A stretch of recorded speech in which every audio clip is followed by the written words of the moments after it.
Joining us right now on the economy, the Fed's 50 basis point rate cut last week and much more is Neel Kashkari. He is the president of the Federal Reserve Bank of Minneapolis.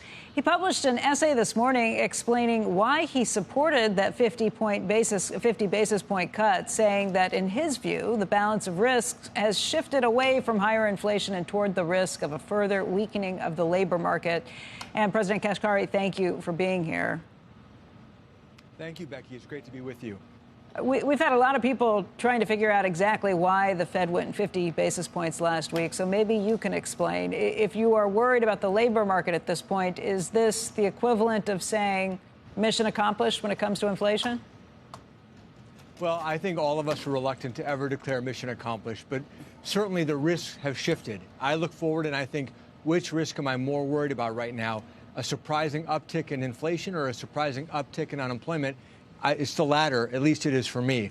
I think right now we still have a strong, healthy labor market, but I want to keep it a strong, healthy labor market. And a lot of the recent inflation data is coming in looking very positive that we're on our way back to 2%. So I don't think you're going to find anybody at the Federal Reserve who declares mission accomplished, but we are paying attention to what risks are most likely to materialize in the near future. That makes a lot of sense, but it also makes a lot of sense for why you would have cut 25 basis points. Why go 50? Well, I think it's a judgment call. Ultimately, even I said, I've been on the more hawkish end of the committee over the last couple of years.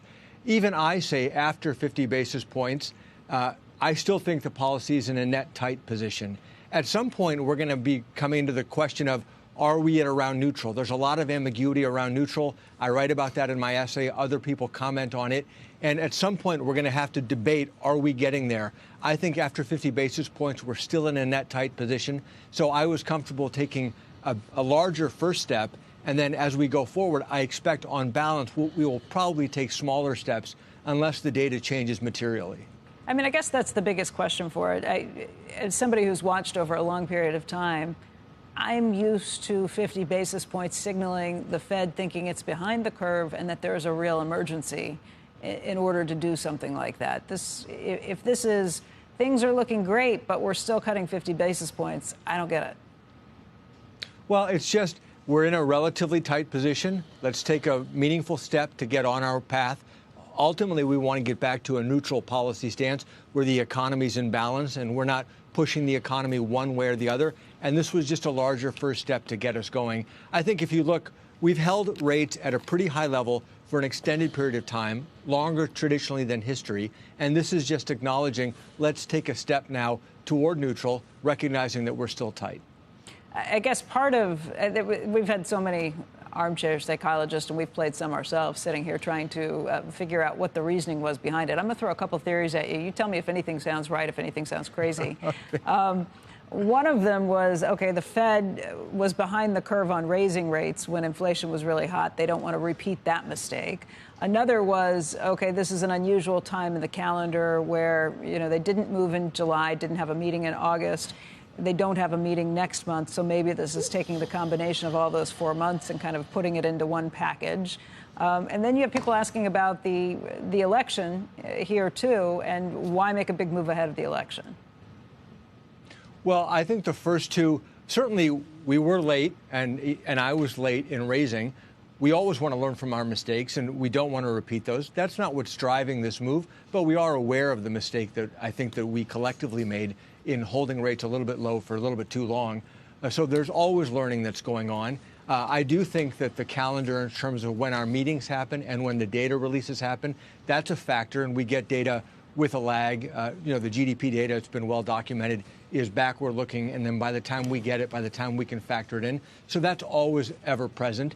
And then the election, as Jay Powell has said many times, and I think all of my colleagues have said, it's simply not a factor in our deliberation. And so I think the first two theories that people offered you, those are not crazy theories. All of those go into our risk assessment of what's the best action we can take to ultimately, hopefully, achieve a soft landing and preserve our dual mandate goals. Michelle Bowman, the governor, Michelle Bowman, actually dissented. She voted for 25 basis points, and it doesn't seem like a big deal to have one dissent. It's the first time there's been a dissent, though, at the FOMC since 2005, so almost 20 years. Was it a more contentious meeting? Was it a more thoroughly discussed meeting?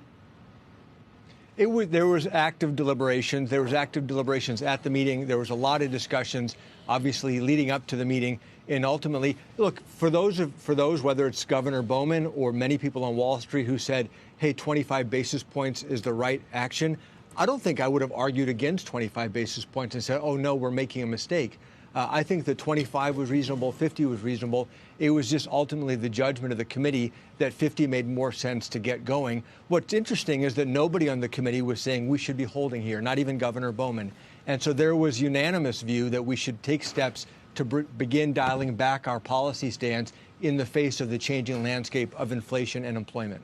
Neel, back in the 80s and 90s and even beyond that, when we just had seems like a totally different rate structure in terms of where Fed funds were and the 10-year and everything else.